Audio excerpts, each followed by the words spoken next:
A las 7:22 de la tarde mi marido entró en el local donde yo le había jurado que nunca había estado y dejó unas llaves encima de la mesa, justo delante de mí. No gritó, no preguntó quién era el hombre que acababa de salir por la puerta lateral y tampoco intentó impedir que se marchara.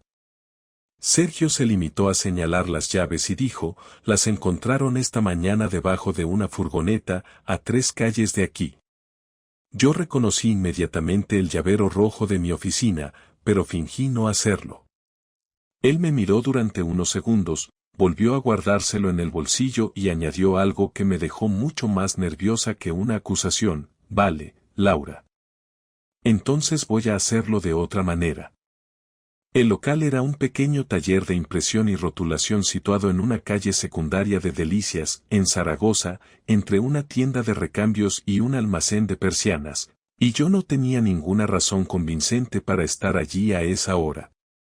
Cuando Sergio apareció, yo estaba junto a una mesa de corte esperando unos documentos que supuestamente necesitábamos en mi trabajo, aunque eso era solo una parte de la verdad. El hombre que acababa de marcharse se llamaba David, y Sergio lo había visto únicamente de espaldas, suficiente para saber que no era ninguno de mis compañeros habituales pero no para identificarlo. Yo reaccioné como reacciona alguien que necesita ganar 30 segundos, pregunté qué hacía allí, luego dije que aquello era absurdo y finalmente intenté convertir su presencia en el problema. Sergio me dejó hablar. Esa fue la primera cosa que me preocupó de verdad. Mi marido podía discutir durante una hora por una factura mal emitida, así que verlo escucharme sin interrumpir significaba que no había venido buscando una explicación. Le dije que nuestra empresa estaba cambiando unas etiquetas para varios clientes y que me habían pedido recoger unas pruebas de impresión. Era una explicación posible, aunque Sergio sabía perfectamente que yo trabajaba en administración y no tenía costumbre de recoger material personalmente. Él preguntó por qué no se lo había mencionado cuando hablamos a las 5:30. Respondí que había surgido después. Preguntó entonces por qué, si acababa de surgir, las llaves que había encontrado el encargado de un aparcamiento estaban allí desde primera hora de la mañana. Sentí calor en la cara porque no sabía cómo había conseguido ese dato, pero intenté mantenerme tranquila y dije que probablemente las había perdido otro día. Sergio sacó el llavero de nuevo, lo dejó sobre la mesa y señaló una pequeña mancha blanca en uno de los bordes. Pintura, dijo. ¿Y qué? La misma pintura que utilizan aquí. No sé qué quieres que te diga. Nada todavía. Aquello me molestó porque parecía tener una conversación distinta dentro de su cabeza. Cogí el bolso, dije que nos marcháramos y pasé junto a él esperando que me siguiera. No lo hizo. Se quedó hablando con el dueño del taller, un hombre llamado Iván que conocía a Sergio porque años atrás habían coincidido en una empresa de mantenimiento. Ahí entendí cómo había llegado hasta mí. Iván había encontrado mis llaves debajo de una furgoneta de reparto aquella mañana, había reconocido el apellido de Sergio en una pequeña tarjeta de emergencia que llevábamos los dos en el llavero desde que nuestra hija empezó el colegio y lo había llamado pensando que me estaba haciendo un favor. Sergio había ido a recogerlas durante la comida. Lo que no entendía era por qué había esperado hasta la tarde para devolvérmelas. Cuando salió del local, yo estaba junto al coche intentando pensar en una explicación más sólida, pero Sergio ni siquiera me preguntó por qué mis llaves habían pasado la noche allí. Abrió su coche, me dijo que nos veríamos en casa y se marchó. Le llamé una vez desde la acera. No se giró. Aquello no era normal en él, y tampoco era una actuación para castigarme. Sergio no tenía paciencia para esos juegos. Si estaba enfadado, discutía, si algo le molestaba, lo decía. Esa tarde estaba haciendo otra cosa, y durante el trayecto hasta casa empecé a sospechar que podía ser. Llegué unos 20 minutos después. Nuestra hija Clara estaba haciendo deberes de matemáticas en la mesa del comedor mientras Sergio preparaba la cena. No hubo preguntas delante de ella. Me preguntó si quería ensalada, Comentó que al día siguiente tenía que llevar el coche a revisión y ayudó a Clara con unas divisiones. Yo esperaba cada minuto que dijera algo sobre el taller, pero no lo hizo. Cuando nuestra hija se fue a ducharse, me acerqué a la cocina y bajé la voz. ¿Vas a seguir así toda la noche? ¿Así cómo? Sabes perfectamente a qué me refiero. Sergio cerró el lavavajillas y se secó las manos. No tengo suficiente información para hablar contigo. ¿Información de qué? Eso es precisamente lo que voy a averiguar. Le pregunté si estaba insinuando algo. Dijo que no necesitaba insinuar nada. Entonces cometí el error de enfadarme demasiado pronto. Le dije que estaba convirtiendo unas llaves perdidas en una investigación ridícula, que aparecer en mi lugar de trabajo sin avisar era una falta de confianza y que no pensaba justificar cada sitio al que iba durante el día. Sergio me escuchó hasta el final y después preguntó algo que no tenía relación aparente con lo que estábamos discutiendo. ¿Conoces un Renault Megane gris con una pegatina del Real Zaragoza en el cristal trasero? No respondí inmediatamente. Él lo notó. Le pregunté de dónde había sacado eso y Sergio dijo que simplemente quería saber si conocía el coche. Contesté que podía pertenecer a cualquiera. Él asintió, abrió la nevera y sacó una botella de agua, como si mi respuesta hubiera confirmado algo que ya esperaba. Intenté preguntarle otra vez, pero Clara regresó al comedor buscando su estuche y la conversación terminó allí. Durante el resto de la cena Sergio estuvo incluso más amable de lo habitual. Habló con nuestra hija sobre una excursión escolar, le prometió ayudarla a preparar un trabajo el fin de semana y conmigo mantuvo una educación exacta que me resultó mucho más incómoda que si hubiera golpeado la mesa. Esa noche casi no dormí. Sergio sí, o al menos eso parecía. A las 6:30 de la mañana se levantó, se duchó y salió antes de lo habitual. Cuando fui a la cocina encontré café preparado y una nota diciendo que tenía una reunión temprana. No mencionaba las llaves. No mencionaba el taller. No mencionaba el Renault. Durante el desayuno intenté convencerme de que había exagerado la situación, pero a las 9:10 recibí una llamada en el teléfono fijo de mi mesa de trabajo. Era Sergio. Necesito preguntarte una cosa. Miré alrededor antes de contestar. Dime. ¿Dónde estabas el jueves pasado entre las 2 y las 4? Recordé perfectamente dónde había estado. Le dije que en la oficina. Sergio guardó silencio unos segundos. Perfecto, respondió. Y colgó. A mediodía salí a comprar algo para comer y vi su coche aparcado al otro lado de la avenida, pero Sergio no estaba dentro. Miré hacia las cafeterías, hacia la parada del autobús y después hacia la entrada de mi edificio. Entonces lo vi salir de la empresa acompañado por Nuria, mi compañera de mesa desde hacía 6 años. Ella llevaba una carpeta bajo el brazo. Sergio llevaba una hoja doblada en la mano. Se despidieron con un apretón de manos, y antes de subir al coche él levantó la vista y me vio de pie en la acera. No vino hacia mí. Solo abrió la hoja, comprobó algo escrito en ella y miró su reloj. Sergio no cruzó la avenida cuando me vio frente a la oficina, y eso me inquietó más que si hubiera venido directamente a exigirme explicaciones delante de todos, porque guardó la hoja que llevaba en la mano, subió al coche y se marchó sin hacer ningún gesto. Nuria permaneció unos segundos junto a la entrada, mirándome con una expresión que me confirmó que habían hablado de mí, así que fui hacia ella y le pregunté qué quería Sergio. Me respondió que había pasado para preguntar por una incidencia administrativa relacionada con una fecha concreta, pero no consiguió sostenerme la mirada mientras lo decía. Le pedí que dejara de tratarme como si fuera idiota y entonces reconoció que Sergio le había preguntado si yo había trabajado en la oficina el jueves anterior entre las 2 y las 4. Nuria le había dicho la verdad. Aquel día yo había salido a las 2:45 diciendo que tenía una cita con el dentista y no había regresado hasta casi las 5. Sergio también había preguntado si esa cita aparecía registrada en nuestro calendario interno, porque normalmente anotábamos cualquier ausencia durante horario laboral, y Nuria, sin entender todavía lo que estaba pasando, le enseñó la hoja donde constaban las salidas. No había ninguna cita médica escrita a mi nombre.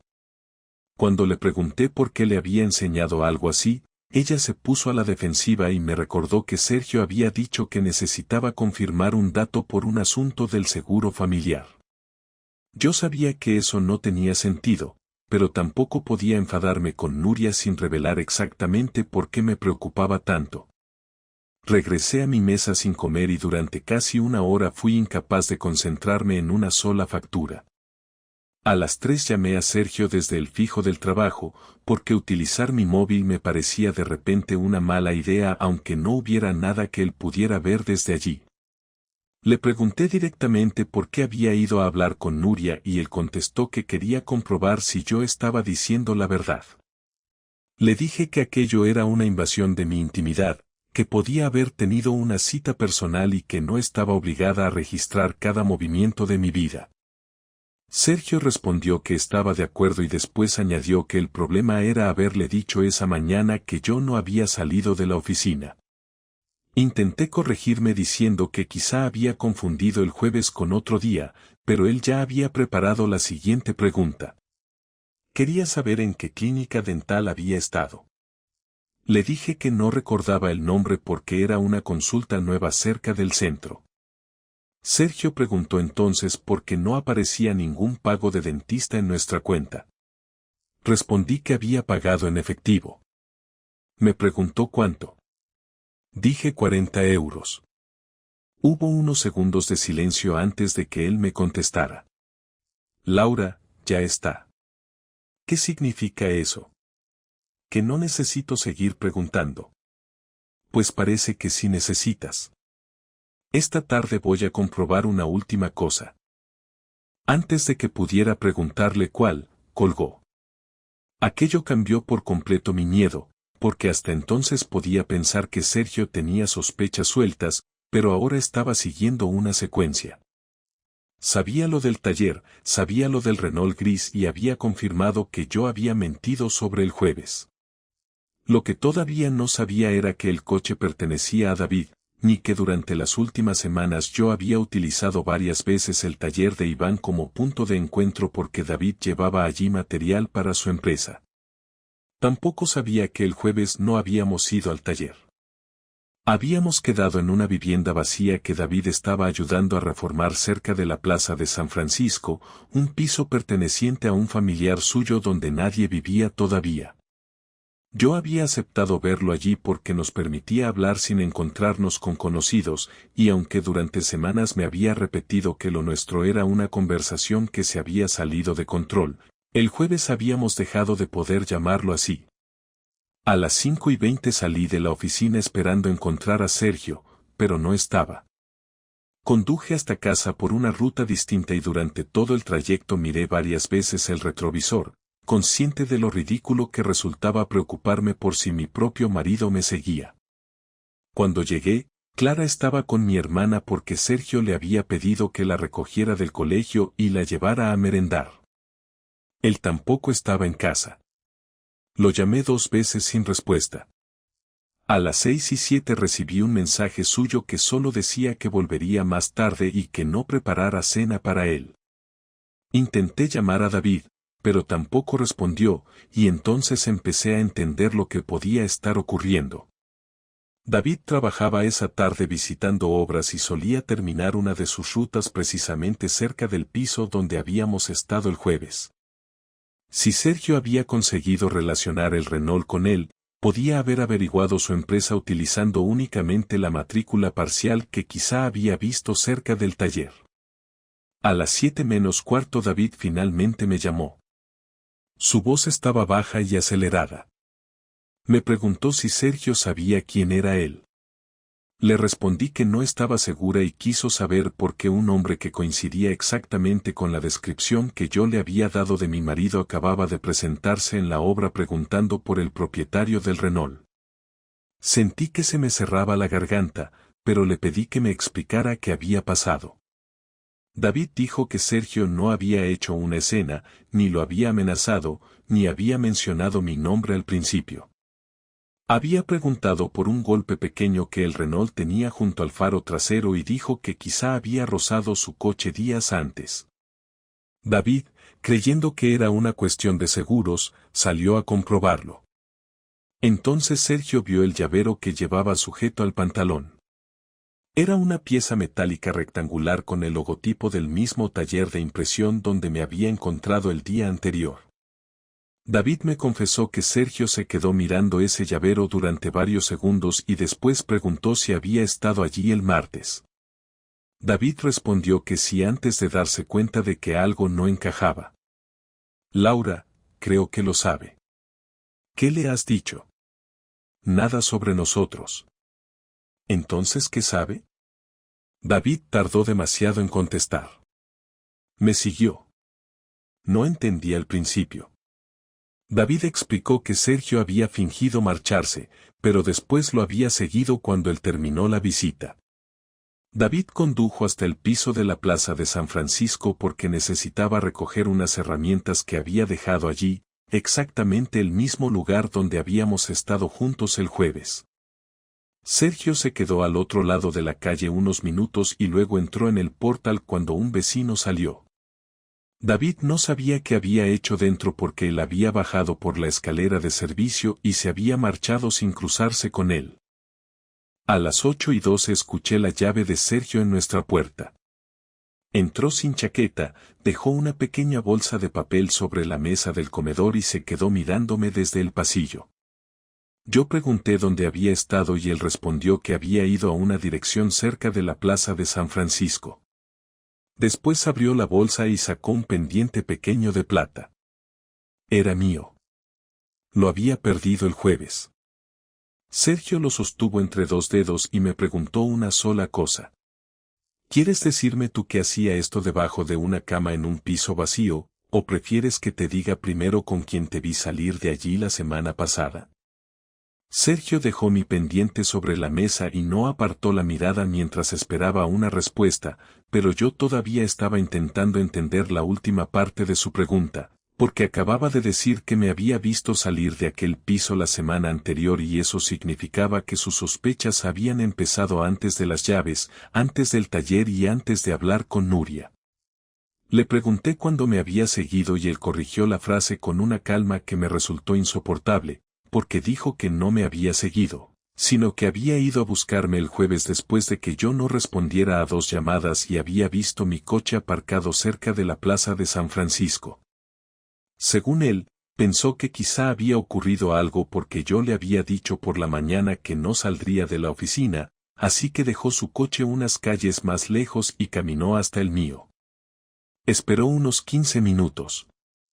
Después me vio salir del portal con David. No íbamos cogidos de la mano ni hicimos nada delante de la calle que pudiera servir como una prueba clara, pero nos quedamos hablando demasiado cerca, y antes de separarnos David me tocó el brazo de una manera que Sergio conocía perfectamente porque durante 11 años había visto cómo yo reaccionaba cuando alguien invadía mi espacio. Yo no me aparté. Sergio no se acercó. Regresó a su coche, se fue a trabajar y durante 5 días esperó a que yo dijera algo por mi cuenta. ¿5 días? Pregunté. 5 días escuchándote decir que estabas cansada, que habías tenido mucho trabajo y que el jueves no habías salido de la oficina. Podías haberme preguntado. Te pregunté esta mañana. Después de investigarme. Después de darte 5 días. Su tono no subía, pero cada respuesta cerraba una salida. Intenté decirle que David era un proveedor y que el piso pertenecía a un familiar suyo, una explicación que hasta ese momento me había parecido suficientemente razonable si alguna vez tenía que utilizarla, pero Sergio ya conocía demasiados detalles. Había hablado con Iván en el taller, había visto el coche de David y había entrado en el piso aquella misma tarde porque el propietario llegó mientras él estaba en el portal. Sergio le había dicho que yo había perdido un pendiente y que creía que podía estar allí, y el hombre, sin sospechar nada, Le permitió buscarlo porque David le había contado que algunas personas de la empresa habían pasado por la vivienda durante la reforma. Sergio encontró el pendiente debajo de una cama todavía cubierta con plástico. Cuando terminó de explicármelo, me preguntó por qué una mujer que aseguraba haber pasado toda la tarde en su oficina había perdido un pendiente en un dormitorio vacío. No supe qué responder y él lo vio enseguida. Me senté porque las piernas empezaban a temblarme y durante unos segundos pensé en seguir negándolo, no porque creyera que pudiera convencerlo, sino porque decirlo en voz alta convertía lo ocurrido en algo que ya no podía reducir a una serie de decisiones aisladas. Sergio permaneció de pie al otro lado de la mesa. Me preguntó desde cuando veía a David fuera del trabajo. Le dije que desde hacía unas semanas. Quiso saber qué significaba exactamente verlo. Contesté que habíamos tomado café, hablado algunas veces y quedado fuera de la oficina. Sergio preguntó entonces si lo había besado. Tardé demasiado. Él se pasó una mano por la cara y miró hacia el pasillo, comprobando que Clara todavía estaba en casa de mi hermana. Laura, necesito una respuesta. Sí. ¿Solo lo besaste? No pude contestar inmediatamente. Sergio apartó una silla con el pie y se sentó frente a mí. Quiero que pienses muy bien lo que vas a decir ahora, porque si mañana descubro una cosa distinta, no pienso volver a sentarme aquí para escuchar otra versión. Admití que el jueves había pasado algo más entre David y yo. No expliqué detalles y Sergio tampoco los pidió. Quiso saber si había sido la primera vez y le dije que sí. Aquello era verdad, aunque no ayudaba demasiado porque también tuve que reconocer que durante semanas habíamos buscado excusas para vernos. Habíamos mentido sobre reuniones y habíamos hablado de cosas que yo ocultaba deliberadamente en casa. Sergio preguntó si David sabía que yo estaba casada. Respondí que sí. Preguntó si sabía que teníamos una hija. También. Después se quedó mirando la mesa durante tanto tiempo que intenté hablar antes de que él continuara.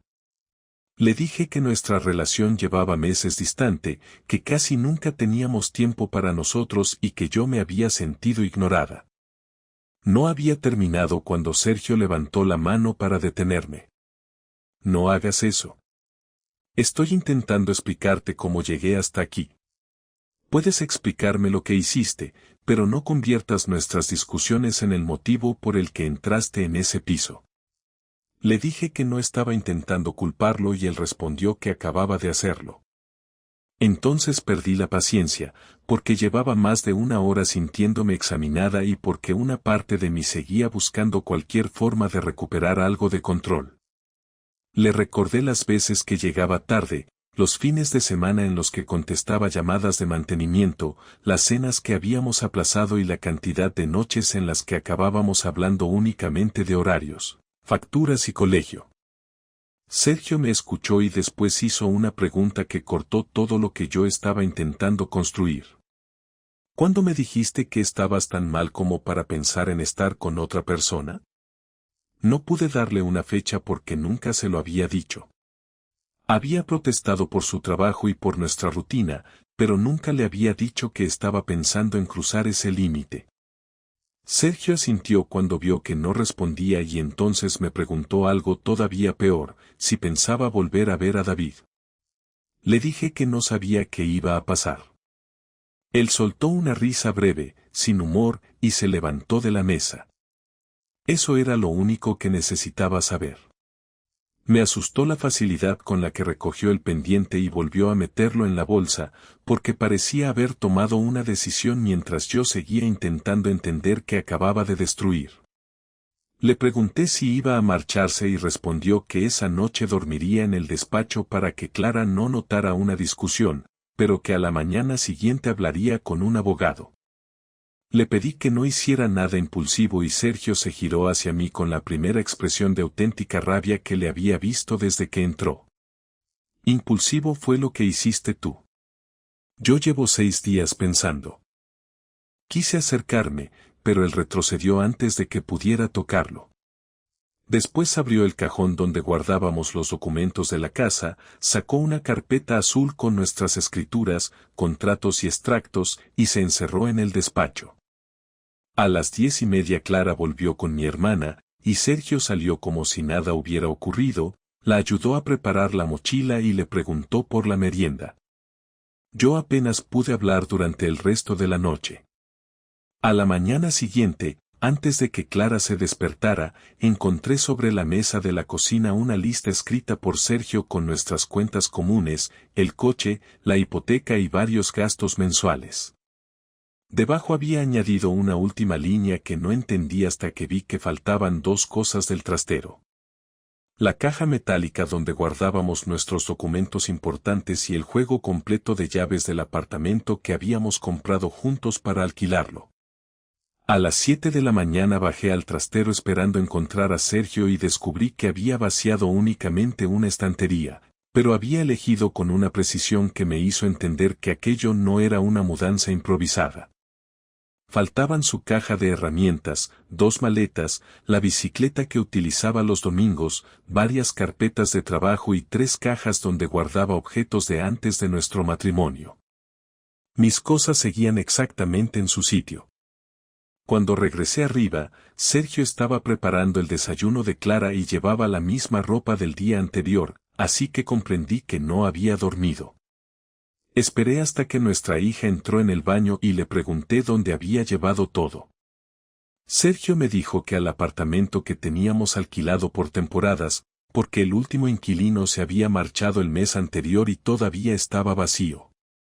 Le recordé que aquel piso era de los dos. Él respondió que precisamente por eso no había cambiado la cerradura ni pensaba impedirme entrar, aunque durante los siguientes días dormiría allí. Después abrió un cajón, sacó el segundo juego de llaves y lo dejó delante de mí para que entendiera que no estaba intentando quedarse con nada a escondidas. Cuando Clara salió hacia el colegio, Sergio esperó a que el ascensor cerrara antes de poner sobre la mesa una carpeta con varias hojas impresas. Había solicitado información a un abogado sobre separación de bienes, reparto de gastos y uso temporal de la vivienda, aunque todavía no había presentado nada. Lo que sí había hecho era cancelar 2 compras que teníamos previstas para octubre, un sofá nuevo y un viaje familiar a Valencia durante el puente. El dinero había vuelto a nuestra cuenta conjunta. Yo le pregunté si esa era su manera de castigarme y Sergio negó con la cabeza, pero luego abrió otra hoja donde había marcado todos los gastos personales que cada uno pagaría desde ese momento. No iba a quitarme dinero, bloquear cuentas ni dejar de pagar la hipoteca, pero tampoco pensaba seguir cubriendo mis gastos privados con el ingreso que él transfería cada mes al fondo común. Aquello podía parecer administrativo, pero cuando vi la lista entendí lo que realmente estaba haciendo. Durante años habíamos tenido una economía casi mezclada. Sergio acababa de separar nuestra vida en columnas. Esto sí es castigarme. No, Laura. Esto es dejar de actuar como si no hubiera pasado nada. Lo estás disfrutando. Llevo 2 noches sin dormir, así que puedes ahorrarte esa parte. Me enfadé y le pregunté si pensaba convertir cada decisión doméstica en una demostración. Él cerró la carpeta y me dijo que tenía otra cosa que enseñarme. Fuimos al dormitorio y abrió el armario. La mitad izquierda estaba casi vacía. Había retirado su ropa, sus zapatos y hasta el reloj que yo le regalé por nuestro 10º aniversario. Sobre la cama había una caja de cartón cerrada con cinta. Dentro estaban todos los regalos personales que yo le había hecho durante los últimos años, el reloj, una cartera, 2 libros dedicados, una pulsera que casi nunca utilizaba y un pequeño marco con una fotografía nuestra tomada en Teruel. No había roto nada. No había tirado nada. Los había limpiado, colocado con cuidado y devuelto.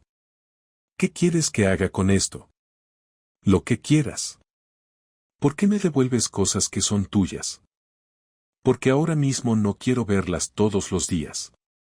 Cogí el reloj y se lo tendí, pero Sergio no lo aceptó. Le dije que aquello era infantil y me respondió que infantil habría sido romperlo. Después añadió que no me estaba devolviendo 11 años de matrimonio, sino 5 objetos que no quería llevarse al apartamento.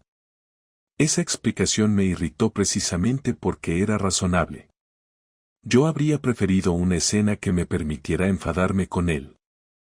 En cambio, Sergio estaba retirando pequeñas partes de nuestra rutina una detrás de otra y obligándome a ver el hueco que dejaban.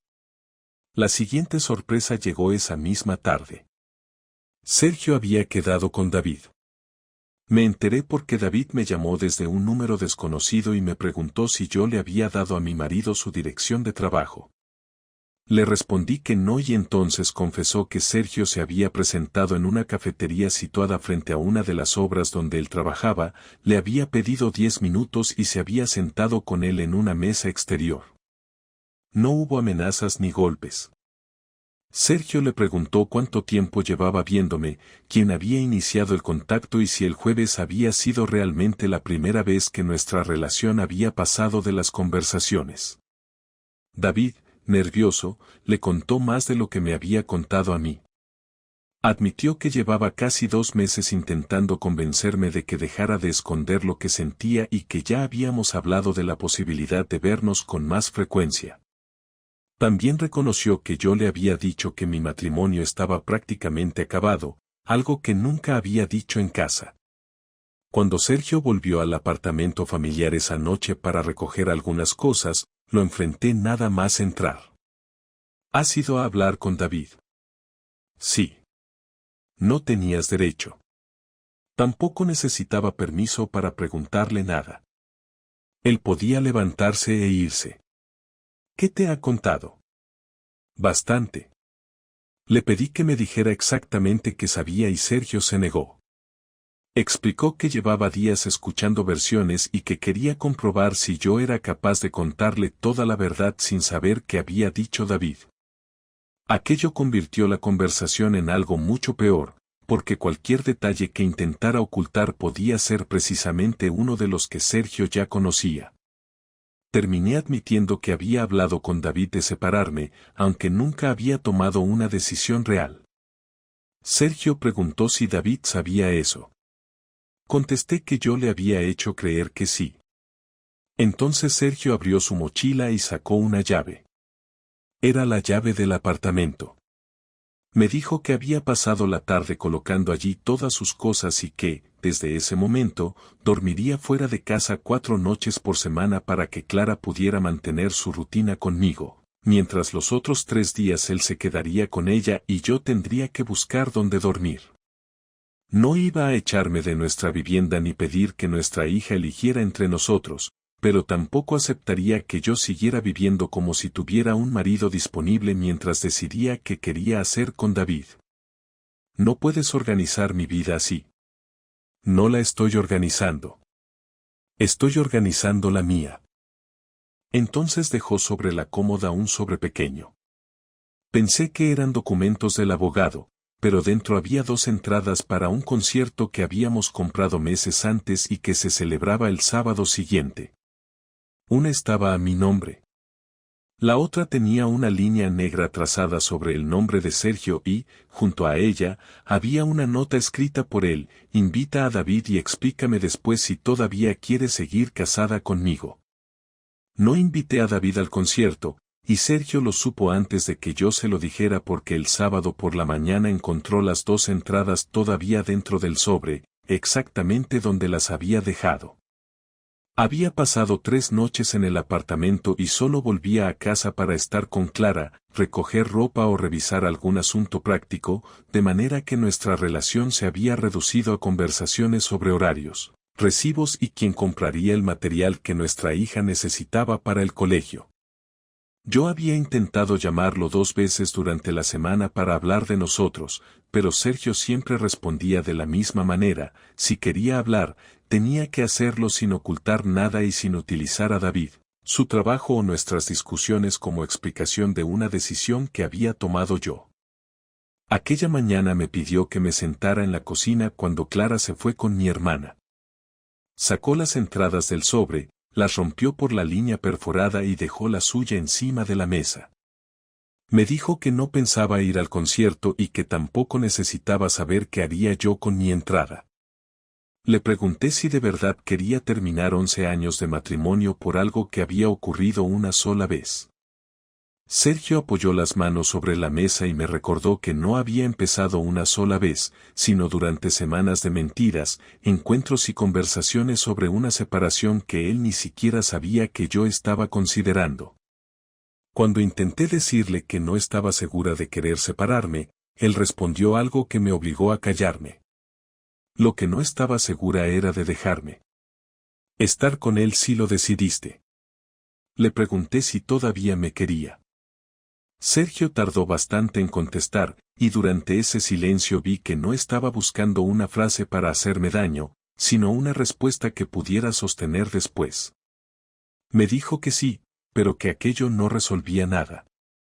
Seguía queriendo a la persona con la que había compartido 11 años, pero ya no confiaba en la mujer que le había mentido durante 5 días después de saber que él la había visto salir de un piso con otro hombre. Añadió que lo peor no había sido encontrar el pendiente ni escuchar a David, sino verme construir versiones distintas mientras él me daba oportunidades para decir la verdad. Yo le pregunté qué esperaba que hiciera ahora y Sergio contestó que, por primera vez desde que todo empezó, no iba a decirme qué debía hacer. Podía cortar el contacto con David, podía seguir viéndolo o podía quedarme sola, pero cualquiera de esas opciones tendría que ser una decisión mía y no una condición que él impusiera para salvar el matrimonio. Aquella tarde llamé a David y le dije que no quería volver a verlo. Él reaccionó peor de lo que esperaba.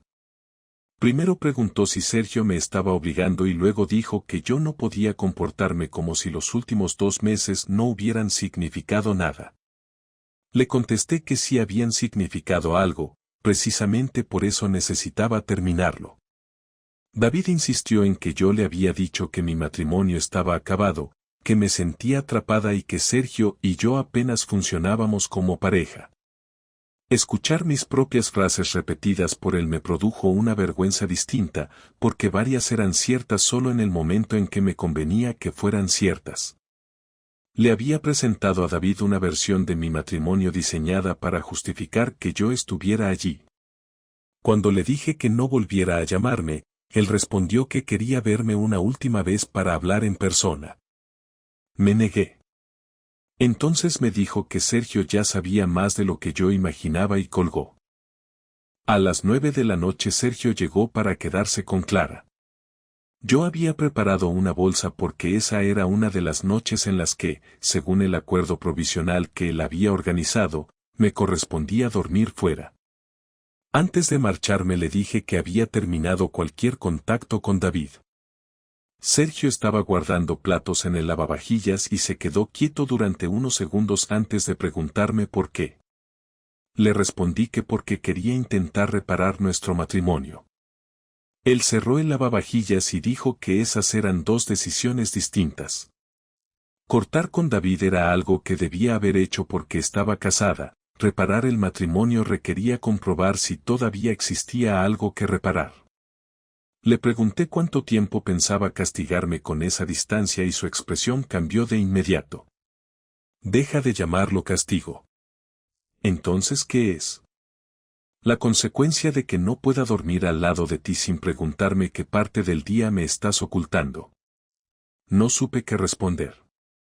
Sergio respiró despacio y después me dijo que había hablado con un abogado de verdad, no solo pedido información general, y que había preparado 2 posibilidades. Una era una separación temporal de 3 meses, con gastos y tiempos con Clara repartidos de forma clara, durante la cual acudiríamos a terapia si los 2 queríamos. La otra era iniciar directamente el proceso de divorcio. No iba a presentar nada esa semana, pero tampoco pensaba permanecer durante meses en una situación indefinida mientras yo decidía si prefería nuestro matrimonio o la vida que había imaginado con David. Le pregunté cuál de las 2 opciones quería él. Sergio respondió que todavía no lo sabía. Aquello fue lo que me hizo perder el control. Había esperado enfado, reproches e incluso que quisiera separarse, pero no había imaginado que pudiera mirarme y admitir que ya no sabía si quería seguir conmigo. Le dije que estaba dispuesta a hacer terapia, a cambiar de trabajo si era necesario y a enseñarle cualquier cosa que necesitara para recuperar la confianza. Sergio negó con la cabeza y dijo que no quería convertirse en alguien que necesitara revisar dónde estaba su esposa para poder estar tranquilo. Si nuestra relación continuaba, tendría que ser porque llegaba un momento en el que podía creerme sin comprobarlo. Después me preguntó algo que no esperaba. Si yo no hubiera encontrado ese pendiente, ¿cuándo habrías parado? Abrí la boca, pero no salió ninguna respuesta que pudiera decir sin mentir. Sergio vio mi cara y comprendió lo mismo que yo. No sabía cuándo habría parado. Me senté en una silla y por primera vez desde que aquello empezó dejé de intentar convencerlo. Le dije exactamente eso. No sabía cuánto habría durado, no sabía si habría vuelto a aquel piso y tampoco podía asegurar que hubiera tenido el valor de confesarlo por mi cuenta. Sergio se sentó frente a mí. No estaba enfadado como durante nuestra primera discusión. Parecía agotado. Dijo que esa era la primera respuesta completamente sincera que había escuchado desde el martes. Estuvimos hablando casi 2 horas. Le conté cuando empezó mi relación con David, qué cosas le había dicho sobre Sergio y cuántas veces nos habíamos visto fuera del trabajo. Sergio apenas interrumpía, pero cada vez que algo no cuadraba preguntaba una fecha o un lugar concreto. Cuando terminé, pensé que al menos ya no quedaba nada oculto. Entonces Sergio sacó el móvil de su bolsillo, abrió una fotografía y lo dejó delante de mí. Arra David entrando en nuestro edificio el lunes anterior, a las 11:17 de la mañana, cuando yo estaba trabajando y Sergio supuestamente también. Miré la fotografía durante varios segundos antes de entender por qué Sergio la había dejado delante de mí. David aparecía entrando en nuestro portal el lunes a las 11:17 de la mañana, llevaba una carpeta negra bajo el brazo y miraba hacia el telefonillo como si supiera exactamente a qué piso iba. Yo estaba trabajando a esa hora y podía demostrarlo, así que lo primero que sentí fue alivio, pero desapareció en cuanto Sergio me preguntó si yo le había dado nuestra dirección. Le contesté que David sabía dónde vivíamos porque una vez me había acercado en coche hasta 2 calles más abajo y después me había visto entrar al barrio, aunque nunca le había invitado a casa. Sergio dijo que eso no explicaba cómo conocía el número del portal. Entonces me contó que la fotografía no la había hecho él. La había enviado nuestro vecino Julián, que trabaja desde casa y había reconocido a David por una descripción que Sergio había dado unos días antes. Sergio no estaba intentando vigilarme aquel lunes, estaba en una reunión fuera de Zaragoza cuando Julián le avisó de que un hombre desconocido había llamado a varios telefonillos hasta conseguir que alguien le abriera. David no había subido a nuestro piso porque Sergio había cambiado el bombín de la puerta interior esa misma mañana, algo que yo ni siquiera había notado porque mi llave seguía funcionando con el cilindro provisional que él había instalado para nosotros. David había dejado la carpeta en el felpudo y se había marchado. Sergio la recogió por la tarde y no la abrió hasta hablar con su abogado, porque no sabía si podía contener documentos privados de otra persona. Dentro había varias copias de presupuestos relacionados con la reforma del piso donde nos habíamos visto, una carta escrita por David y 2 hojas impresas con conversaciones nuestras que él había decidido conservar. Sergio me explicó que la carta no estaba dirigida a mí, sino a él. David reconocía que sabía que yo estaba casada. Afirmaba que nuestra relación había empezado porque yo le había dicho que mi matrimonio estaba prácticamente terminado y pedía a Sergio que no lo buscara otra vez porque no quería problemas. Lo peor no era eso. En una de las conversaciones impresas aparecía una frase mía de 3 semanas antes diciendo que, si las cosas seguían igual en casa, después de Navidad quizás sería más fácil hablar de una separación. Yo había olvidado por completo haber escrito aquello. Sergio esperó a que terminara de leer y entonces me preguntó por qué no había mencionado esa conversación cuando 2 horas antes le había asegurado que ya no quedaba nada oculto. Le respondí que sinceramente no la recordaba, pero incluso mientras lo decía entendí lo difícil que era creerme. Durante semanas había dicho tantas cosas distintas a 2 hombres distintos que algunas ya se me mezclaban. A Sergio le decía que estaba cansada y que todo iba bien. A David le decía que nuestro matrimonio estaba agotado y que probablemente terminaría pronto. A mí misma me decía que todavía no había tomado ninguna decisión.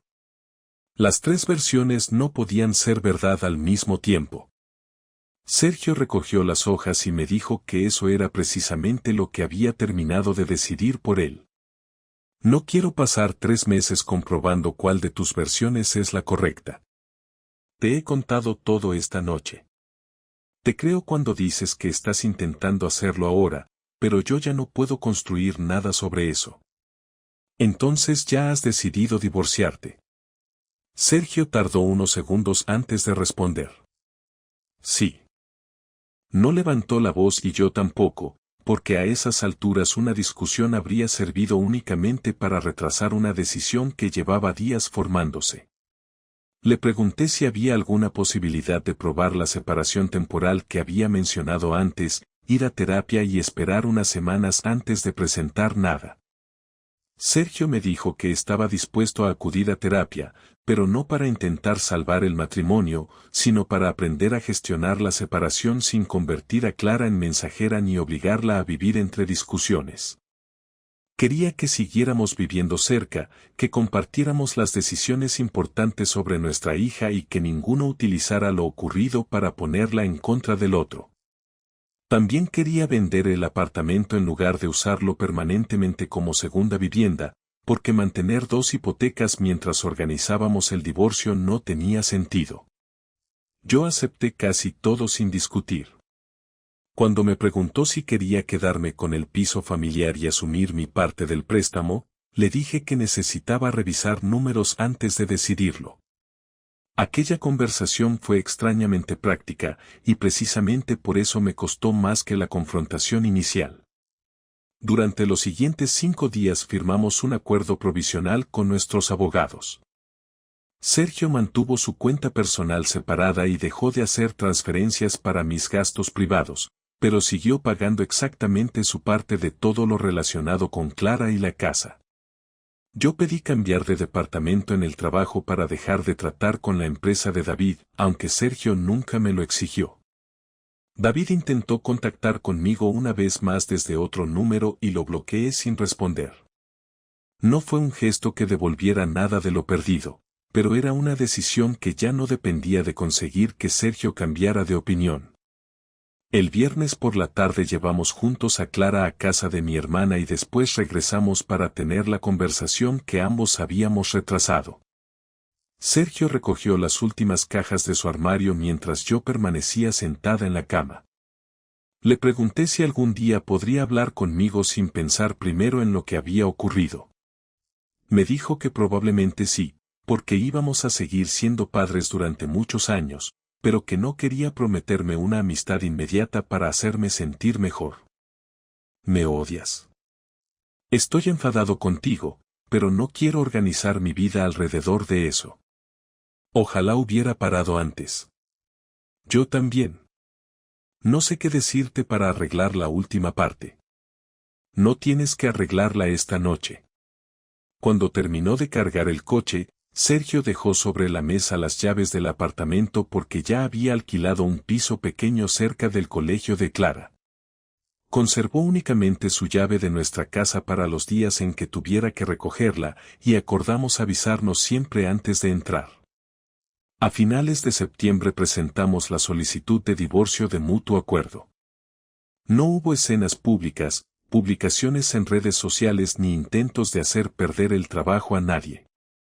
La consecuencia más concreta para mí fue mucho menos espectacular y bastante más difícil. Cada mañana seguía entrando en la misma cocina, veía el espacio vacío donde Sergio dejaba sus cosas y recordaba que la separación no había ocurrido porque él hubiera encontrado un pendiente, sino porque yo había tenido varias oportunidades para decir la verdad y elegí seguir administrando versiones. Lo último que Sergio me dijo como marido ocurrió el día que firmamos el acuerdo definitivo. Estábamos saliendo del despacho de la abogada cuando le pregunté qué habría pasado si yo hubiera confesado todo la primera noche. Él pensó un momento antes de contestar.